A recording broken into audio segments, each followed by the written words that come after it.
এ কি, সাপটা তো এখন আমার শরীর বেয়ে উঠে আমার গলায় পেঁচিয়ে ধরছে। কে কোথায় আছো? বাঁচাও আমাকে। সাপ বলে চেঁচানো বন্ধ কর, নয়তো তোকে গলা টিপেই মেরে ফেলবো। ওটা কোনো সাপ নয়, আমার সুন্দর চুল। ওহ, তোমার এই সুন্দর চুল থেকে বুঝি এত সুন্দর সুবাস আসছিল এতক্ষণ? এই তো, এতক্ষণে একটা ভালো কথা বলেছিস। এবার তোর কাছে যত মাছ আছে সব নিচে রাখ, আমার খুব খিদে পেয়েছে। এই যে নাম রাখলাম, এবার আমাকে যেতে দাও। ঠিক আছে যা। প্রথমে আমার চুলের নামে উল্টোপাল্টা বললেও পরে আমার চুলের প্রশংসা করেছিস, তাই তোকে যেতে দিলাম।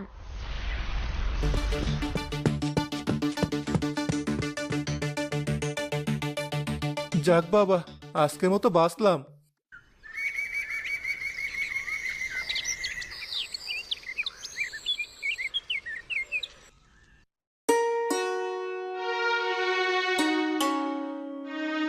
তন্নি, তুই এসেছিস?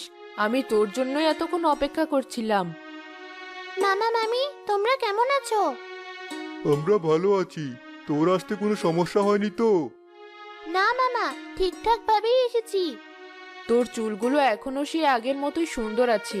সত্যি বলতে এত সুন্দর চুল আমি আজ পর্যন্ত কারো মাথায় দেখিনি। কি যে বলো না মামি, তুমি সবসময় একটু বেশি বেশি। ভাগ্নিকে শুধু বাইরে দাঁড় করিয়ে রাখবে, নাকি ভেতরে এনে কিছু খাওয়াবেও? ও দেখো কাণ্ড! আয় আয়, ভেতরে আয়।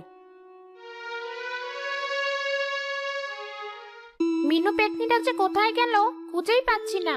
আমার এই লম্বা আর ঘন চুলে নিজে নিজে তেল দিতে গেলে হাত লেগে যায়, আবার সময়ও লাগে বেশি।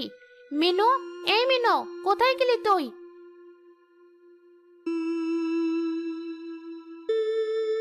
কি হলো, এত ডাকাডাকি করছো কেন? এই তো, এতক্ষণে এলি তবে।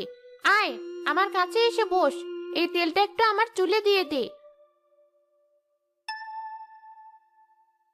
ওমা, পেতনিরা আবার চুলে তেল দেয় নাকি?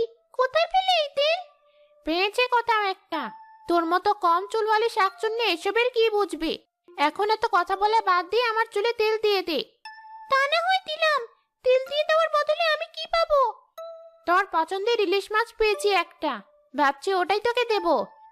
সত্যি বলছো? মাথা ঘোরাও তাহলে তাড়াতাড়ি, এখনই তেল দিয়ে দিচ্ছি।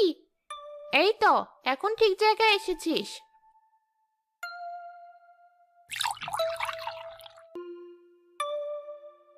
বাহ, তেলের সুবাসটা তো বেশ সুন্দর। দেখতে হবে না কার চুল, এই গ্রামের সবচেয়ে সুন্দর চুল হলো আমার। এই সুন্দর চুলের জন্য তো সেরা তেলটাই লাগবে।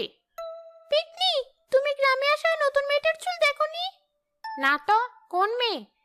কেন, প্রতিদিন সকালে ওই মেয়েটা তো তোমার গাছের নিচ দিয়েই যায়।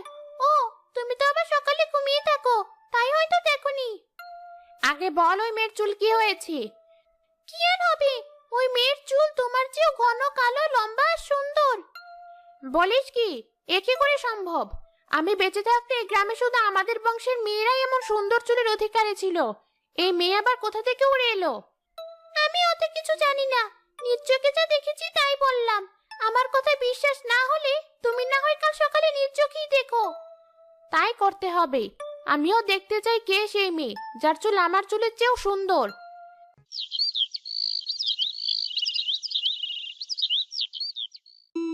পেতনি পরদিন সকালে গাছের ডালে বসে তন্নির অপেক্ষা করতে থাকলো। কিছুক্ষণ পর তন্নির দেখা পেল সে। এই মেয়েটাই নাকি? কিন্তু ওর পেছনের চুলগুলো তো বাঁধা। এক কাজ করি, আমার চুল দিয়ে ওর চুলের বাঁধনটা খুলে দেখি চুলগুলো কেমন।